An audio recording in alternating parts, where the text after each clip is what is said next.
लोकतंत्र ठीक चल रहा था। 10 साल में इस देश में बीजेपी की सरकार आई, नौबत ही आ गई कि अब लोकतंत्र बचाने की नौबत आ रही। क्या कहेंगे आप?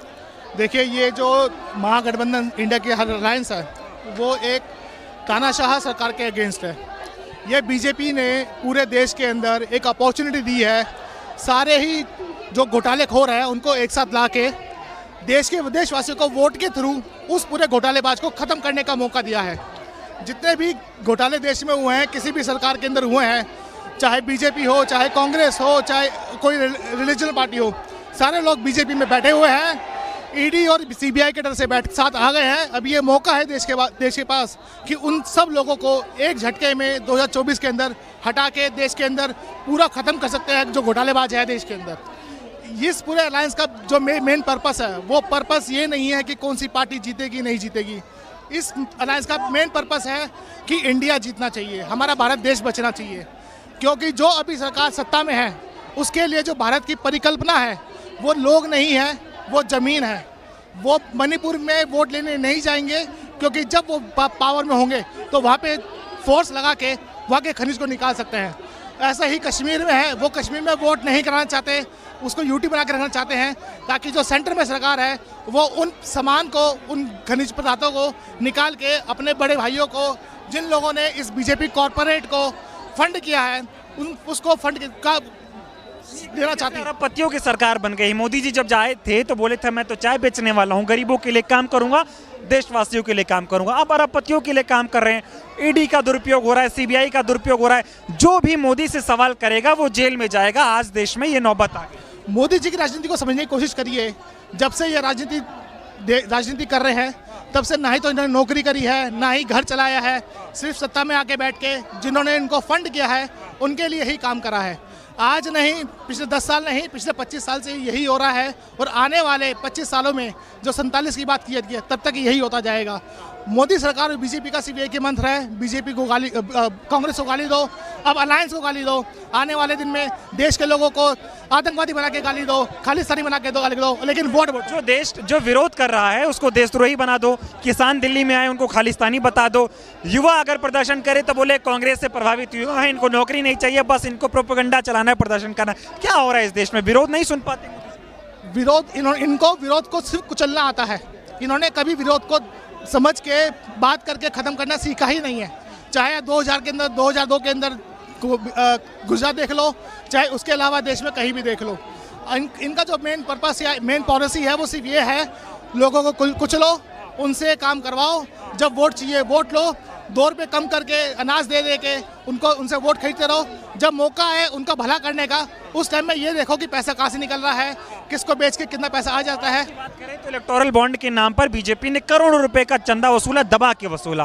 कांग्रेस पार्टी को जो जनता उनके कार्यकर्ताओं ने दिया था, तो देश की आम जनता ने दिया था, उस चंदे को, खाते को सीज किया जा रहा है। यानी कि इनकम टैक्स डिपार्टमेंट के जो कानून है वो बीजेपी के लिए अलग है, कांग्रेस के लिए अलग है। लोकतंत्र की हत्या हो रही है। आप इलेक्टोरल बॉडी की जो बात करते हैं, आप ये समझिए जब बाकी पार्टी को मिला तो किसी पार्टी ने ये वो अगेंस्ट नहीं बोला कि ये नहीं होना चाहिए। बीजेपी को ये पता था, जितना भी बीजेपी ने सारे कांड करे हैं, लोगों को फंसाया है, ईडी भेजी है।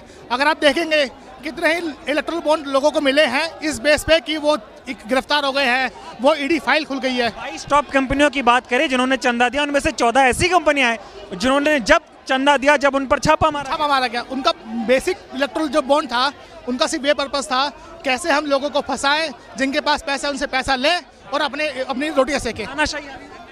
तानाशाही अभी तक नहीं आई है, लेकिन अगर इस बार 24 के अंदर लोगों ने साथ इंडिया अलायंस का नहीं दिया, तानाशाही के अलावा भी हमारे देश में अनारकी आ सकती है।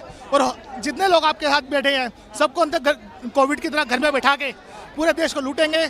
जब सब कुछ लूट जाएगा तब जाके बोलेंगे देश आज़ाद हो गया, देश आज़ाद हो गया। हमारा देश आज़ाद 1947 से था। अब हमें आज़ादी की नहीं, आगे बढ़ने की जरूरत है और उसको आगे ले आने की जरूरत है। आप कैसे देख रहे हैं जो कुछ भी मोदी जी कर रहे हैं? मैं आपको ये कहना चाहूँगा कि आज जो देश के सामने जो समस्या है, लोकतंत्र को बचाने की समस्या है। लोकतंत्र कैसे खतरे में, मैं आपको बताता हूँ। पॉइंट नंबर 1, जो चुनाव आयुक्तों को समिति चुनती थी उसमें से सुप्रीम कोर्ट के चीफ जस्टिस को बाहर कर दिया और अपने मंत्री को अंदर कर दिया। मतलब कि चुनाव आयोग आपके हिसाब से चले, अपने बंदे रखे। पॉइंट नंबर 2, आपको अपोजिशन पार्टी 8-10 महीने से टाइम मांग रहा है कि हमें सुझाव देना चाहते हैं ईवीएम में, लेकिन उनको टाइम नहीं दिया जा रहा। चुनाव आयोग क्यों नहीं मिलना चाह रहा उनसे, यानी कि इनकी मंशा में हमें शक है। इन्होंने लोकतंत्र को मैनिपुलेट कर रहे हैं। ईवीएम बनाने वाली कंपनी में 4 नेता बीजेपी के डायरेक्टर हैं, तो आप उम्मीद कर सकते हैं कि किस तरीके से लोकतंत्र को खत्म किया जा रहा है। दूसरी बात, इलेक्टोरल बॉन्ड से सबसे ज्यादा चंदा इनको आया है, उस चंदे का प्रयोग ये लोकतंत्र को खत्म करने के लिए कर रहे हैं। उससे इन्होंने हर तरह के चंदा दो है, उससे पार्टियों को तोड़ो, नेताओं को पैसा दे के अपने पास एडवर्टाइजमेंट करो, दुनिया भर के मतलब अनटेसेंट काम करो, और सारे पाप इन्होंने किया। आपने देखा, चंदा लो धंधा दो, धंधा लो चंदा दो। जो कंपनी लॉस में है वो करोड़ों का चंदा दे रही है। का वसूलीबाज प्रधानमंत्री, हाँ, जो कंपनी लॉस में है वो करोड़ों में चंदा दे रही है। कैसे दे रही है? ये सबसे बड़ा घोटाला है, और इस घोटाले के आने से हम सुब्रमण्यम स्वामी बीजेपी के सुप्रीम कोर्ट के एडवोकेट कह रहे हैं कि मोदी जी को त्यागपत्र दे देना चाहिए। उनका अपना बीजेपी का बंदा करा है, और हम भी मांग करते हैं, क्योंकि नैतिकता के आधार पर प्रधानमंत्री जी को त्यागपत्र के आधार पर मोदी जी कह रहे हैं बहुत काम किया जनता के लिए, अब की बार 400 काम मैं आपको बताता हूँ। आप 9 साल की जीडीपी यूपीए की निकाल लो, उसका एवरेज निकाल लो, और इनका निकाल लो। यूपीए की जीडीपी, इनके यूपीए की एवरेज जीडीपी एनडीए की एवरेज जीडीपी से बेटर है। आप एवरेज निकाल लिए 9 साल के, यानी उनकी जीडीपी बेटर है, तो उन्होंने ज्यादा एम्प्लॉयमेंट दिया। डंका बज रहा है भारत का, पहले नहीं बजता था, मोदी जी जाते हैं डंका बोल रहे हैं, ये सिर्फ भक्त बोल रहे हैं। कौन बोल रहा है यहाँ पे? लोग देखो कितना है, आप पूरा देखो कितना है, कोई नहीं बोल रहा है। ये भक्त बोल रहे हैं, ये जुमलेबाजी हो रही है। ये छल कपट का डंका है, छल कपट और मीडिया एडवर्टाइजिंग। बाहर कोई डंका नहीं है, भारत से बाहर कोई डंका नहीं। क्या चीन का नाम लिया कभी भारत ने, प्रधानमंत्री ने? भाई मोदी पूरी तरह से एक्सपोज हो चुके हैं, पूरी तरह से। मतलब चीन का नाम कभी इनकी जबान पे आया? जो कहते हैं 56 का सीना है, इन्होंने हमारे जो देश की जो भूमि है वो कब्जा दी, कभी इनकी जबान पे चीन का एक शब्द नहीं आया। काहे के प्रधानमंत्री हैं, काहे का प्रतिनिधित्व करते हैं? परिवार तो आता है, कह रहे हैं आप उनके परिवार हो, 140 करोड़ की जनता परिवार है, उनके लिए 18 घंटे काम करता हूँ। नहीं, मैं शर्मिंदा हूँ कि अगर हमारे देश का ऐसा एक शख्स प्रधानमंत्री है, मैं शर्मसार हूँ। इतना झूठा, इतना करप्ट प्रधानमंत्री मैंने अपने जीवन में नहीं देखा। क्या करते हैं? मैं पेशे शिक्षक हूँ। हाँ, देखिए मेरी 42 साल उम्र है, मैंने आज तक ऐसा कोई प्रधानमंत्री नहीं देखा भाई। इतना झूठा, मतलब मैं क्या कह दूँ भाई, मतलब सारे वादे झूठे निकले, टोटली फेक। हाँ, रात में डंका बजा के आए थे भारत। लाख गुना हमारे मोनी, जिन्हें कहते थे मोनी प्रधानमंत्री। अरे 2014 में इतनी खुशहाली थी, लोग, इतनी महंगाई है, इतनी बेरोजगारी है, जीना हराम हो गया आज की डेट में। मोदी जी आज किसी में औकात है जो आंख दिखाए भारत को? अरे बकवास है बिल्कुल। 18 हजारों करोड़ का इलेक्टोरल बॉन्ड दिया है, तो 18 क्या, वो तो 26 घंटे भी काम करेंगे भैया। इतना सारा पैसा दोगे तो कॉर्पोरेट तो निकालेगा पैसा आपसे। इतना डरपोक प्रधानमंत्री आज तक कोई नहीं हुआ है, क्योंकि लड़ नहीं सकता वो सत्ता का दुरुपयोग करके लोगों को जेल में डाल रहा है, भ्रष्टाचार कर रहा है, और दूसरे को कर रहा है। वो 400 पार गया, 600 पार भी कर जाएगा। केजरीवाल को अंदर डाल दिया, हेमंत सोरेन को अंदर डाल दिया, राहुल गांधी ने अडानी पे सवाल पूछा, उनको 2 साल की सजा दे दी। मतलब मोदी जी कहते हैं कि मेरा तो बहुत बड़ा।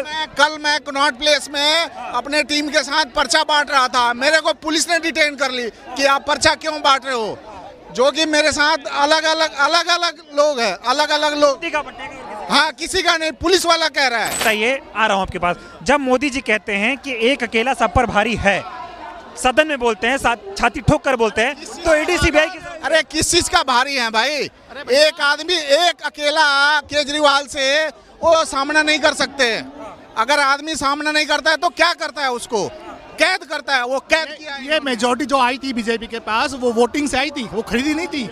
अकेला आदमी नहीं था वो। जो प्रधानमंत्री होता है वो वन इक्वल अदर्स होता है, वो सबका देश का होता है। नेताओं की बात कर रहे हैं, वो सदन में खड़े होकर छाती पीटते बोलते हैं मोदी के सामने कोई टिकने वाला थोड़ी है। तो मोदी किसी के वो जो कहते हैं ना, मोदी जी कोई किसी के सामने